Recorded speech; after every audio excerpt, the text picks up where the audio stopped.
আসসালামু আলাইকুম। দূরেরও কাছের যে যেখান থেকে আমার আজকের এই ভিডিওটি দেখছেন, আশা করছি আপনারা সবাই অনেক ভালো আছেন। আমরাও আলহামদুলিল্লাহ ভালো আছি। আমি সাদিয়া থাকছি বরাবরের মতো আপনাদের সাথে। নতুন একটা দিন আমাদের কাছে কিন্তু নতুন একটা সুযোগের মতো। গতকাল কিভাবে বেঁচে থেকেছি সেটা কিন্তু জরুরি নয়। আজকের দিনটা কতটা ভালো হবে, আল্লাহ পাক আমাদের কতটা ভালো রাখবেন, আমরা আমাদের তরফ থেকে কি কি করতে পারি সেটাই কিন্তু মূল বিষয়। অতীতকে ঘেঁটে কিন্তু কখনোই কোনো লাভ হয় না। অতীতকে কিন্তু ফিরিয়ে আনা যায় না, সেখানে আর কোনো কিছু সলভ করবার কিছু নেই। তবে বর্তমানগুলোকে যদি আমরা সুন্দর করি তাহলেই কিন্তু ভবিষ্যতের পরিকল্পনাটা সুন্দরভাবে হওয়া সম্ভব। আর বর্তমানটা ভালোভাবে কাটাতে পারলেই কিন্তু অতীতটা হবে দুর্দান্ত সুন্দর। তাই বর্তমানে বেঁচে থাকাটা খুব বেশি জরুরি। আমরা প্রত্যেকেই মানুষ, আমাদের মধ্যে মনুষ্য জগতের যেই ত্রুটিগুলো রয়েছে সেগুলো কিন্তু থাকবেই। তবুও প্রতিনিয়ত নিজের জায়গা থেকে চেষ্টা করে যেতে হবে কতটা সমঝে চলতে পারি, কতটা নিজের মধ্যে সংশোধন আনতে পারি। আমি আমার ব্যক্তিগত জীবনে সবসময় চেষ্টা করি বর্তমানটাকে সুন্দর রাখবার, কারণ অতীতে ফিরে যেয়ে তো আমি কোনো কিছু ঠিক করতে পারবো না। আমি প্রতিনিয়ত চেষ্টা করি যে আমার মধ্যে বর্তমানে কি রয়েছে সেগুলোকে চেঞ্জ করা যায় কি না, নিজের উপরে কাজ করতে চেষ্টা করি।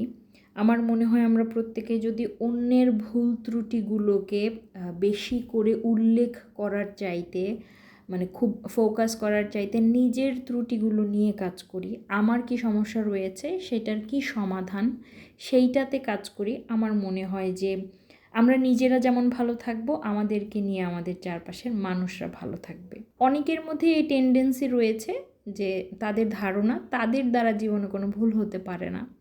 তবে এটা হচ্ছে সবচাইতে বড় গুনাহ।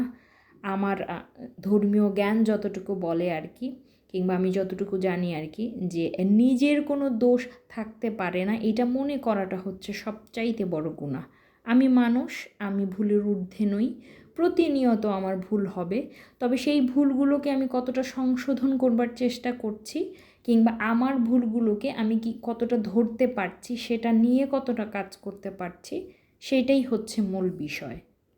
আমাদের ভুলগুলো যেমন আমরা নিজেরা ধরবো, আমাদের চারপাশে যে মানুষগুলো রয়েছে তারা যদি আমাদের ভুলটাকে ধরে দেয় এবং সত্যিই সেখানে কোনো ভুল থাকে, এবং সেই ভুলটা বয়স নির্বিশেষে যেই ধরুক না কেন, সে বয়সে ছোট হতে পারে কিংবা বড়, সেটা না নির্দ্বিধায় মেনে নেওয়া, এই বিষয়টা না অনেকের মধ্যেই আমি দেখেছি, বিশেষ করে মুরব্বীদের মধ্যে এই জিনিসটা হয় যে বয়সে ছোট মানুষদের কোনো কথা তারা সহজে মেনে নিতে পারে না, কিংবা একজন বয়োজ্যেষ্ঠ মানুষ তারও যে কথায় কিংবা কোনো কিছুতে ভুল থাকতে পারে সেটা যদি কোনো ছোট ধরে দেয়, তবে সেটা তাদের কাছে খুবই গর্হিত অপরাধ বলে মনে হয়।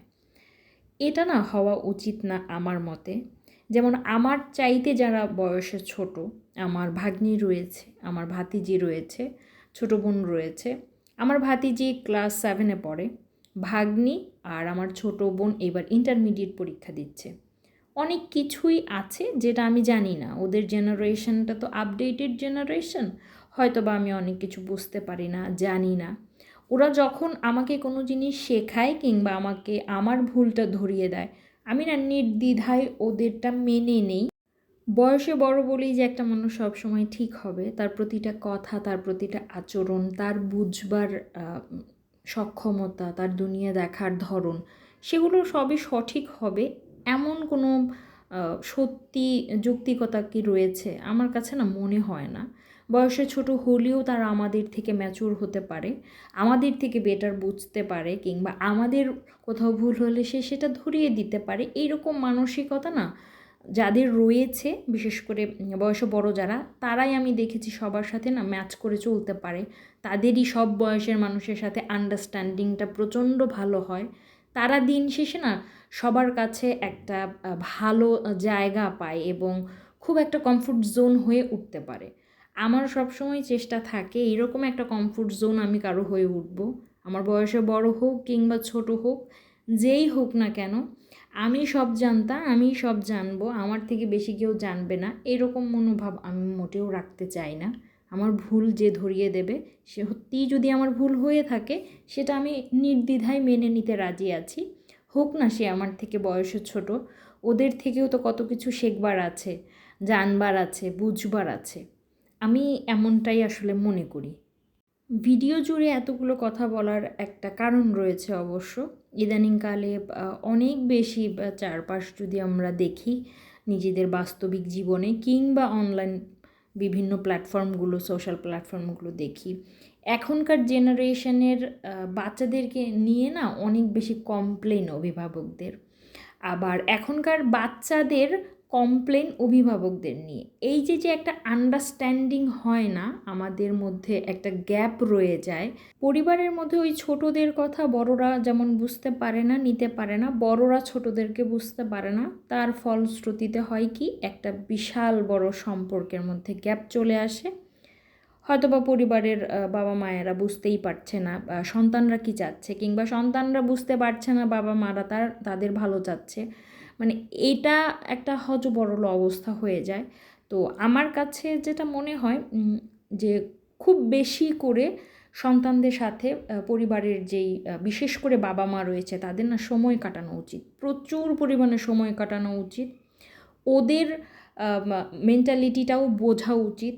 তাহলে ওরাও ধীরে ধীরে, যত বেশি ওদের কাছে যাওয়া যাবে না, ওরাও তত বেশি আমাদের ঘেঁষা হবে। আমার কাছে মনে হয় এটা একটা উত্তম সমাধান। এখনকার সময়ে তো আসলে বাবা মায়েরাও এত বেশি ব্যস্ত, সময় দিতে পারে না বাচ্চাদেরকে। বাচ্চারাও দূরত্ব একটা তৈরি করে ফেলে, তারা বাহিরের জগতে কমফোর্ট জোন খুঁজতে যায়, তাদের কথা শুনবে, তাদেরকে বোঝার চেষ্টা করবে এমন মানুষ ঘরে না পেলে বাহিরে খোঁজে। মানে সব কিছু মিলে হয় কি, তখন একটা কেমন যেন ব্যাপার হয়ে যায়। আমার মনে হয় এটার সহজ সমাধানই হচ্ছে বেশি থেকে বেশি করে বাচ্চাদেরকে সময় দেওয়া, তাদের কথাগুলো শোনা। মাঝে মাঝে এমন হয় যে ওরা চায় যে আমাদের কথাটা কেউ শুনবে, বড় হয়ে জাজ করবে না, জাজ করতে আসবে না, জাস্ট আমার মনের কথা শোনার মতো একটা মানুষ থাকবে।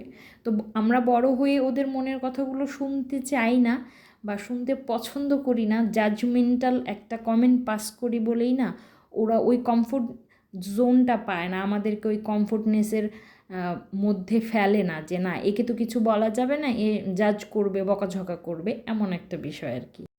ইদানিং তো প্রচুর পরিমাণে বৃষ্টি হচ্ছে, তো বিকেলের দিকে ভাতিজা এসেছে আর সে মাথায় পলিথিন দিয়ে চিপস নিয়ে এসেছে।